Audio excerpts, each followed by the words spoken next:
Hello everyone, I've been coming up on 10 years of playing GTA Online, and with all that time comes much knowledge about cars, and today I'm going to show you guys some of my favorite car tips that I can give you guys. Let's go. The first tip is about traction, and I think traction is widely misunderstood in GTA Online. It works just as it does in real life basically. The more gas you give it, the more the wheels spin and the less you go, because there's so much power to put down and it can't grip, and when it doesn't grip, there's no speed. So to get the best start, particularly while in a straight line, you want to roll onto the throttle, don't just mash it. And then once you roll onto it enough that the tires are not spinning, then you can haul and go wherever you want. But do not just mash straight from the get-go, because you will not go anywhere. There's too much power to put down and the tires cannot grip, and it just ends up going nowhere. It's just like real life, like I said. It's particularly more noticeable in rear-wheel drive cars, because just like real life, those have more problems getting the power to the wheels. So next time you're in a race, don't just floor it right off the bat. Even though that seems like the intuitive thing to do, you want to slowly roll onto the throttle to get as most traction onto the ground as possible and to get the best start. This next tip is about camera angles. I feel like a lot of people don't know that you can change the camera angle in a vehicle in the settings. So basically all you want to do is go to settings, go to camera, and you can set it to high or low. I prefer high on a lot of cars because when it's low, it looks a bit too low for my preference, but you can do whatever you want, and I will show footage here of both.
I feel like most people know what double clutching is, or at least do it on accident on certain occasion. I use it a lot just to get off the line quickly, or maybe I'm just pulling out of somewhere and I need to go fast or something. I don't know, just whenever I have the chance, really, because it's fun and you go really fast for a few seconds.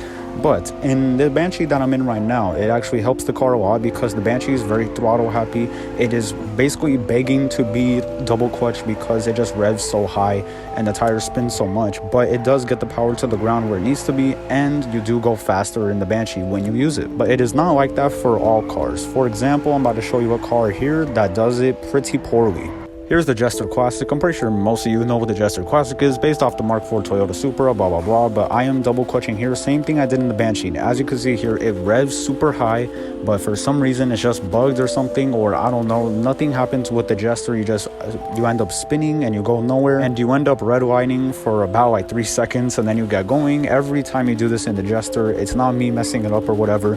This is every time in the Jester, and the Jester Classic is not the only car to do this. There are many cars that do this, so next time you're in a car, try to double clutch it and see how it goes. If it goes poorly like this in the Jester, I would recommend not using it, because obviously here it's holding me back quite a bit, and yeah, you should only do it in cars that want to be revved. I feel like a lot of people think that NPCs try to crash into you, but it has actually been proven many times that they literally do try to crash into you. Like, it's not a myth or whatever, it's not some sort of legend. NPCs do literally try to crash into you every chance they get, but it is worse on some streets than others. This big old street here, I think it's called Cancun Avenue in the bottom right corner, but then it changes, I'm not too sure.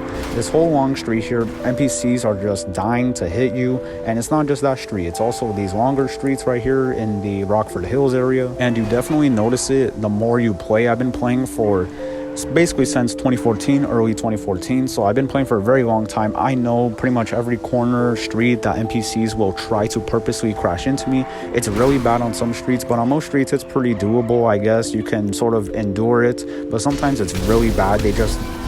they blatantly crash in front of you, and it's just really annoying sometimes. Now this next one may seem like I'm just talking about stuff people already know, but I saw a thread the other day where people didn't know that you can control your control your vehicle in the air.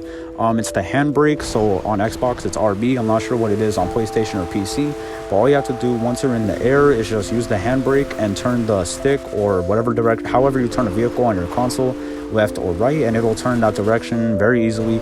I knew this all along, basically ever since I started playing GTA Online, GTA 5 actually, but I figured out a lot of people don't actually know about this, and it really surprised me because I use this all the time in races and everything to correct myself mid-air, to tilt my vehicle, to hit the ground faster, and people don't know this, and I'm like, how do they not know this? I need to put this in my next video, so here it is right here. If you guys already knew this, sorry I guess, but I feel like a lot of people, at least some people, might not know this. If you didn't know this, comment down below because I'm actually curious to see if people do know this or this is just sort of nonsense. This next one is very annoying. So at the docks, there is the worst vehicle spawn rates to ever exist. Most of the time you will be down here once you finish the KO Pericle mission for doing the Phantom Wedge, which is the approach that I always do, where you steal the long fin, and you always end up back here. Now when you spawn in a vehicle like a Sparrow or something special, it will spawn near you without a problem. But if you try to spawn in a regular car like your personal vehicle, I don't know what it is, the spawns over here are completely messed up and they end up spawning near Simeon's garage at the docks. It's been like this ever since day one basically, and it's very terrible. I don't know why Rockstar doesn't fix it. They technically have fixed it with newer vehicle spawns. Like I said, if you try to spawn a Sparrow or something, it'll spawn right next to you where it's supposed to be. But for older cars, not even older cars, just any personal vehicle that you try to spawn here, it just messes up for some reason. Extremely annoying whenever I'm doing preps, and Rockstar needs to fix this. This next tip is about impulse purchases. So a lot of times maybe you'll be looking at Legendary Motorsports or Southern San Andreas and you have not gone to the dealerships yet. Please, whenever you're looking at buying a car, check to see if the dealerships have the car that you want, because as you can see here on the XA21, this actually has black wheels that you cannot get usually just by purchasing the car. They will come in alloy. Now that centerpiece that's red, you could change that.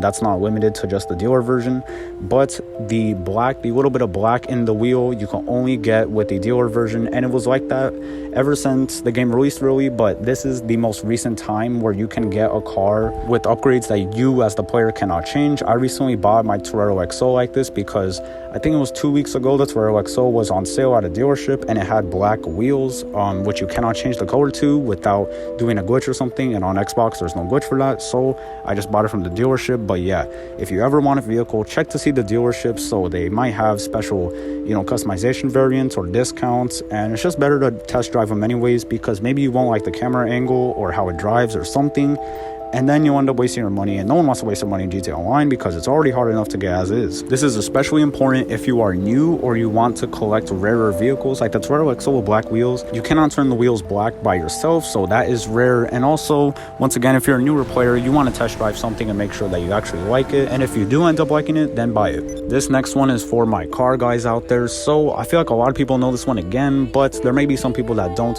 You can roll down your window by sticking out the middle finger or unarmed out the window just by looking in the direction, and it will roll it down. You cannot do it in first person, it has to be in third person, and it will roll down the window perfectly, and you can see it right here, it's perfectly rolled down. You can also do this if the window gets like shot, so it's cracked. It will kind of clean up the glass and make it so it just looks like you rolled it down, and it looks a lot cleaner in my opinion. And my friends, whenever they get in my car, they always crack the window, and it's so annoying. And you can fix that. You don't have to take it to the custom shop, although you can do the custom shop method as well, because that's probably a lot easier, but this is free.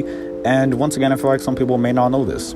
This next one is for my racers out there. So if you are racing competitively and you just want to get money, let's say stunt races are double money, you just want to come first every time, try to pause, you want to go first place every time, you will want off-road tires, because off-road tires will give you the most traction. I know they're ugly. I personally don't even have them on my cars because I don't do races that often, but whenever I do, I get in the mood to do races or it's double money, I will change my wheels to off-road, and then as soon as it ends, I'll change it back, because off-road wheels are pretty ugly, but they do give you better traction and that little slight edge against all the other players in the race, which is crucial to win. And that is it, everyone. A few car tips from a GTA Online veteran. I've been playing GTA Online for a very long time. time. I don't plan to stop until GTA 6 at least, which who knows when we'll get it.